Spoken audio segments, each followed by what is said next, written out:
संभालने के लिए लगातार काम करते रहे। इससे जिले में अन्य लोगों का हौसला भी बढ़ा और आपसे प्रेरणा भी मिली। बहुत से ऐसे हैं जो कई कई दिनों तक घर नहीं जा पाए, अपने घर वालों से नहीं मिल पाए। कई लोगों ने अपने परिवार के अहम सदस्यों, अपने करीबियों को खोया भी है। इस मुश्किल के बीच आपने अपने कर्तव्य को सर्वोच्च प्राथमिकता दी है। अभी आपसे मैं कई साथियों से अपने अनुभव सुनने का मुझे अवसर मिला। वैसे मेरे सामने काफी लोग हैं, लेकिन हर एक को तो संभव नहीं हुआ है। लेकिन हर एक के पास कुछ न कुछ नया था, कुछ न कुछ इनोवेटिव था और अपने तरीके से रास्ते खोजे थे। और सफलता के लिए यही सबसे बड़ा काम का होता है कि आप मूलभूत विचार को कितना लोकलाइज बना करके सेट करके उसका उपयोग करते हैं। कई अच्छे इनोवेटिव प्रयास है। जिन लोगों का आज बात करने का मौका नहीं मिला है, उनके पास भी बहुत कुछ होगा। मेरा आप सबसे आग्रह है कि आप बिना संकोच, आपको लगता है कि जो चीज आपने अच्छी की है, अच्छे ढंग से की है, वो मुझे जरूर भेजिए, लिख करके मेरे तक पहुंचाइए और मैं इसका अन्य जिलों में उपयोग कैसे हो इसकी जरूर चिंता करूंगा। क्योंकि आपकी मेहनत, आपके इनोवेशंस ये देश के भी काम आने चाहिए। और मुझे विश्वास है आज जितनी बातें मेरे सामने आई, ऐसी बहुत सी बातें हैं जो हमें काम आएगी। और इसलिए मैं आपसे इंतजार करूंगा कि आप अपनी कुछ चीजें जरूर मेरे से शेयर करिए। आपके हर प्रयास की मैं भूरी भूरी प्रशंसा करता हूं, सराहना करता हूं। साथियों, हमारे देश में जितने जिले हैं उतनी ही अलग अलग चुनौतियां भी हैं। एक तरह से हर जिले के अपने अलग चैलेंजेस हैं। आप अपने जिले के चैलेंजेस को बहुत बेहतर तरीके से समझते हैं और इसलिए जब आपका जिला अगर जीतता है तो मतलब देश जीतता है। जब आपका जिला कोरोना को हराता है तो देश कोरोना को हराता है। और इसलिए जिले का मिजाज, गांव गांव में एक मैसेज कि मेरा गांव मैं कोरोना मुक्त रखूंगा, मेरे गांव में मैं कोरोना को प्रवेश नहीं करने दूंगा, ये गांव के लोग संकल्प लें। और गांव के लोग जिस प्रकार से व्यवस्थाएं करते हैं, मैं तो हैरान था। पिछले बार जबकि ये कालखंड था और पता नहीं था कि इस स्थिति में कैसे करना, फिर भी हमने गांव में एग्रीकल्चर सेक्टर के लिए कोई लॉकडाउन नहीं लगाया था। और मजा ये है कि खेतों में गांव के लोग काम करते थे तो खेत में भी सोशल डिस्टेंसिंग के साथ खेती के काम शुरू किए थे। पिछली बार आपको याद होगा। मतलब हमारे गांव कितनी तेजी से संदेश को पकड़ भी लेते हैं और अपनी जरूरत के हिसाब से उसको मॉडिफाई करके पक्का कर लेते हैं। गांव की ये ताकत है। मैंने देखा है आज भी कई गांवों ने अपने यहाँ आना जाना सब बहुत अच्छे ढंग से मैनेज किया है। गांव की जरूरत के लिए एक या दो लोग बाहर जाते हैं, चीजें लेकर के आते हैं, गांव में बांट देते हैं। और गांव में से कोई मेहमान भी आए तो उसको पहले बाहर रखते हैं। गांव की अपनी एक ताकत होती है, उस ताकत का अपना एक उपयोग होता है। और मैं साथियों कहना चाहूंगा कि कोरोना के खिलाफ इस युद्ध में आप सब लोग एक बहुत महत्वपूर्ण भूमिका में हैं। आप एक तरह से इस युद्ध के फील्ड कमांडर हैं। जैसा कि किसी भी युद्ध में होता है, फील्ड कमांडर बड़ी योजना को मूर्त रूप देता है, जमीन पर उस लड़ाई को लड़ता है, परिस्थिति के अनुसार निर्णय लेता है। आप सब भारत की इस लड़ाई के महत्वपूर्ण फील्ड कमांडर्स के रूप में आज नेतृत्व संभाल रहे हैं और इस वायरस के खिलाफ हमारे हथियार क्या है? हमारे हथियार हैं local containment zones, aggressive testing और लोगों तक सही और पूरी जानकारी। हॉस्पिटल्स में कितने बेड्स उपलब्ध हैं, कहां उपलब्ध हैं, ये जानकारी आसानी से उपलब्ध होने पर लोगों की सहूलियत बढ़ती है। इसी तरह काला बाजारी पर लगाम हो, ऐसे लोगों पर सख्त कार्रवाई हो या फ्रंटलाइन वर्कर्स का मोरल हाई रखकर उन्हें मोबिलाइज करना हो, एक फील्ड कमांडर के रूप में आपके प्रयास पूरे जिले को मजबूती देते हैं। फ्रंटलाइन वर्कर्स को आपके कंडक्ट और एक्शन से हमेशा प्रेरणा मिलती है, उनका भरोसा और बढ़ता है। मैं आपसे एक और बात कहना चाहूंगा। अब इसलिए अगर आपको कहीं लगता है कि सरकार द्वारा बनाई पॉलिसी में जिला स्तर पर किसी इनोवेशन की जरूरत है, उस इनोवेशन में से पॉलिसी को ताकत मिलेगी, तो मेरा आपको खुली छूट है, आप जरूर कीजिए। अगर ये इनोवेशन आपके जिले की स्थानीय जरूरतों के हिसाब से है तो उसे उसी हिसाब में करिए। अगर आपको लगता है कि आपने जो इनोवेशन किया है वो पूरे प्रदेश के लिए या पूरे देश के लिए बेनिफिशियल है, तो उसे सरकार तक भी पहुंचाइए। अगर आपको अपने अनुभवों से तेजी से बदलती परिस्थितियों के हिसाब से पॉलिसीज में किसी सुधार की जरूरत लगती है, तो उसका भी फीडबैक जरूर पहुंचाइए, बिना संकोच पहुंचाइए। क्योंकि ये लड़ाई ऐसी है कि हम सब मिलकर के सोचेंगे, सब मिलकर के नई नई चीजें ले आएंगे, तब जाकर के हम कर पाएंगे। साथियों, आपके जिले की सफलता बाकी जिलों के लिए एक उदाहरण बन सकती है, उनकी भी मदद कर सकती है। कोरोना से निपटने के लिए जो भी बेस्ट प्रैक्टिसेस हैं, उनको भी हमें एडॉप्ट करते चलना है।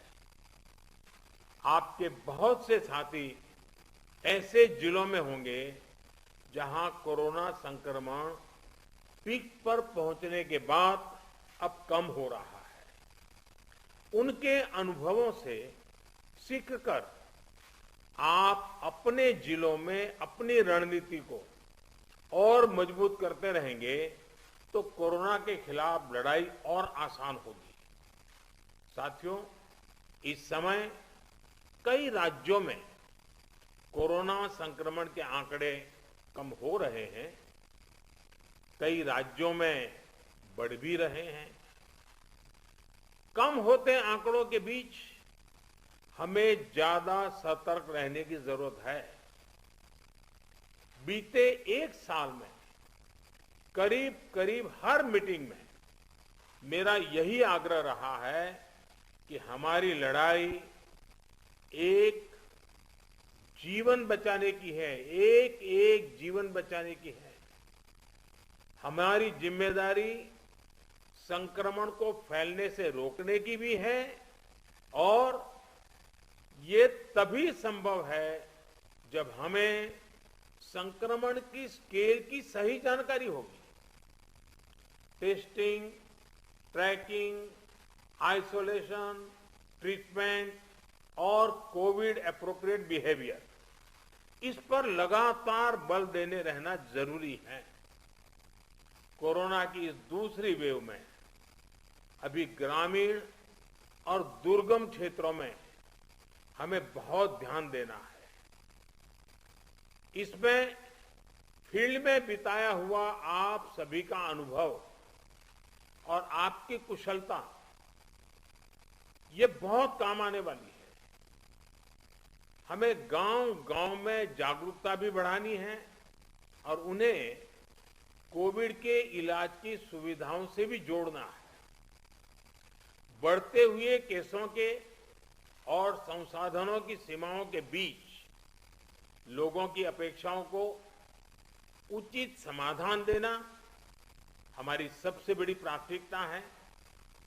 सारी चुनौतियों के बीच समाज के सबसे निचले छोर पर खड़े व्यक्ति का चेहरा ध्यान में रखते हुए हमें काम करना है। उसका कष्ट दूर हो, उसको मदद मिले, हमें ऐसी व्यवस्थाओं को और मजबूत करना है। इस बहुत बड़े वर्ग तक जब प्रशासन का एक भी व्यक्ति पहुंचता है तो या उससे संपर्क करता है, उसकी बात सुनता है, तो उससे बहुत बड़ा विश्वास जगता है। बीमारी से लड़ने की उसकी ताकत कई गुना बढ़ जाती है। जैसे हम देखते हैं, जब होम आइसोलेशन में रह रहे परिवार के पास प्रशासन के लोग ऑक्सीमीटर लेकर जाते हैं, दवाएं लेकर जाते हैं, तो उसकी खोज खबर लेते हैं, तो उस परिवार को संबल मिलता है कि हम अकेले नहीं हैं। साथियों, कोविड के अलावा आपको अपने जिले के हर एक नागरिक की ईज ऑफ लिविंग का भी ध्यान रखना है। हमें संक्रमण को भी रोकना है और दैनिक जीवन से जुड़ी जरूरी सप्लाई को भी बेरोक टोक चलाना है। इसलिए स्थानीय स्तर पर कंटेनमेंट के लिए जो भी गाइडलाइंस जारी की गई है, उनका पालन कराते समय इस पर भी गौर करना है कि गरीब को परेशानी कम से कम हो, किसी भी नागरिक को परेशानी ना हो। साथियों, पीएम केयर्स के माध्यम से देश के हर जिले के अस्पतालों में ऑक्सीजन प्लांट लगाने पर तेजी से काम किया जा रहा है। कई अस्पतालों में ये प्लांट काम करना शुरू भी कर, जैसे अभी चंडीगढ़ का हमने सुना, कितना बेनिफिट हुआ उनको। और इसलिए आपसे मेरा आग्रह है कि जिस भी जिलों को ये प्लांट अलॉट होने वाले हैं, वहां हर जरूरी तैयारी पहले से पूरी होने पर ऑक्सीजन प्लांट और तेजी से सेटअप हो जाएंगे। अस्पतालों में ऑक्सीजन मॉनिटरिंग कमेटी जितना सही काम करेगी, उतना ही ऑक्सीजन का सही इस्तेमाल हो पाएगा। साथियों, टीकाकरण कोविड से लड़ाई का एक सशक्त माध्यम है। इसलिए इससे जुड़े हर भ्रम को हमें मिलकर के उसको निरस्त करना है। कोरोना के टीके की सप्लाई को बहुत बड़े स्तर पर बढ़ाने के निरंतर प्रयास किए जा रहे हैं। वैक्सीनेशन के लेकर व्यवस्थाओं और प्रक्रियाओं को हेल्थ मिनिस्ट्री लगातार स्ट्रीमलाइन कर रही है। कोशिश ये है कि अगले 15 दिन का शेड्यूल राज्यों को एडवांस में मिल जाए। इससे आपको भी पता रहेगा कि जिले में कितने लोगों के लिए वैक्सीन उपलब्ध होने जा रही है और आपको किस हिसाब से तैयारी करनी है। वैक्सीन वेस्टेज रोकने में जिला स्तर पर सही प्रबंधन की भूमिका के बारे में भी आप अच्छी तरह जानते हैं। आपके सहयोग से वैक्सीन वेस्टेज पूरी तरह रुक सकती है। इतना ही नहीं, ऑप्टिमम यूटिलाइजेशन की दिशा में हम सफलतापूर्वक आगे बढ़ सकते हैं। साथियों, ये समय एक प्रशासक के साथ ही एक ह्यूमन रिसोर्स और लॉजिस्टिक मैनेजर के रूप में भी आपकी भूमिकाओं को टेस्ट कर रहा है। मेडिकल से जुड़ी सप्लाई ही नहीं, बल्कि आपके जिले में दूसरी जरूरी सप्लाई भी पर्याप्त हो, ये बहुत जरूरी है। बरसात के मौसम में हम सब जानते हैं कि आप जो रोजमर्रा सरकार के कामों में जुड़े होते हैं, लेकिन जैसे ही जून महीना सामने आना शुरू होता है, आपका ध्यान मौसम, बारिश क्या हो सकता है, क्या कर, उसमें जाता ही है। काफी आपको अटेंशन देना पड़ता है। और इस बार भी बारिश अब शुरू होने जा रही है, तो स्वाभाविक आपको बरसात के मौसम की जो चुनौतियां हैं, जो एक्स्ट्रा आपके लिए बर्डन भी होती हैं, जिम्मेवारी भी होती हैं, और इसलिए आपको बहुत तेजी से अपनी जरूरतों को मैप करना है और जरूरी प्रबंध करना है। अब कई बार तेज बारिश के कारण बिजली चली जाती है और कहीं अस्पताल में बिजली चली गई तो बहुत बड़ा संकट हो जाएगा ऐसे समय। तो ये चीजें अभी से हमको सोचनी पड़ेगी। चुनौती बड़ी है, लेकिन हमारा हौसला उससे भी बड़ा है और हमारा रिस्पांस न भूतो न भविष्यति, ऐसा ही होना चाहिए। इसी हौसले और संकलन के साथ, इसी इरादे और संकल्प के साथ हम देश को इस संकट से बाहर निकालेंगे। अभी कोरोना के खिलाफ आपको जो अनुभव मिलेंगे, वो भविष्य में भी आपके भी और देश के भी बहुत काम आने वाले हैं। इन अनुभवों का सही इस्तेमाल करके आप आगे भी देश की बड़ी सेवा कर सकते हैं। मुझे विश्वास है कि आपके सहयोग से, आपके कुशल नेतृत्व से, आपके कुशल प्रबंधन से भारत कोरोना के खिलाफ इस लड़ाई में मजबूती से आगे बढ़ेगा। मुझे खुशी है कि आज सभी जो राज्य इस मीटिंग में हैं, उनके सभी माननीय मुख्यमंत्रियों ने भी समय निकाला। जब कार्यक्रम की रचना कर रहे थे, तब लग रहा था कि मुख्यमंत्रियों का समय इसमें व्यस्त करने की जरूरत नहीं है, क्योंकि जिले के लोगों से बात करना है वो तो जानते ही थे। लेकिन फिर भी इस विषय के प्रति गंभीरता को लेकर के, संवेदनशीलता को लेकर के मुख्यमंत्री भी इसमें जुड़े हैं, ये बहुत ही स्वागत योग्य है। मैं सभी आदरणीय मुख्यमंत्रियों का भी हृदय से आभार व्यक्त करता हूं और मुख्यमंत्री जी के मार्गदर्शन में आपकी जिले की सारी टीमें एक विश्वास के साथ, संकल्प के साथ एक एक गांव को कोरोना से बचाना है, इस मंत्र को लेकर के आप आगे बढ़ें और तेजी से रिकवरी रेट बढ़े, तेजी से पॉजिटिव केसों की संख्या बढ़े, तेजी से टेस्ट ज्यादा हो। इन सभी बातों पर बल देते हुए हम सफलता की दिशा में एक भी प्रयास न छोड़े, एक भी प्रयोग न छोड़े। मुझे विश्वास है कि जो आपसे सुना है उसमें एक आत्मविश्वास भी है, अनुभव भी है, नए नए तौर तरीके भी हैं। ये सारी चीजें अपने आप में बहुत बड़ा विश्वास पैदा करती हैं। मैं फिर एक बार आप सबका बहुत बहुत धन्यवाद करता हूं और बहुत बड़ा काम है, फील्ड में रहना है। आपके स्वास्थ्य का भी जरूर ख्याल रखिए, अपने परिवारजनों के स्वास्थ्य का भी ख्याल रखिए और आप जिस क्षेत्र को संभाल रहे हैं वहां के एक एक नागरिक के स्वास्थ्य को बनाए रखने में आपका नेतृत्व काम आए, इसी अपेक्षा के साथ बहुत बहुत धन्यवाद, बहुत बहुत शुभकामनाएं।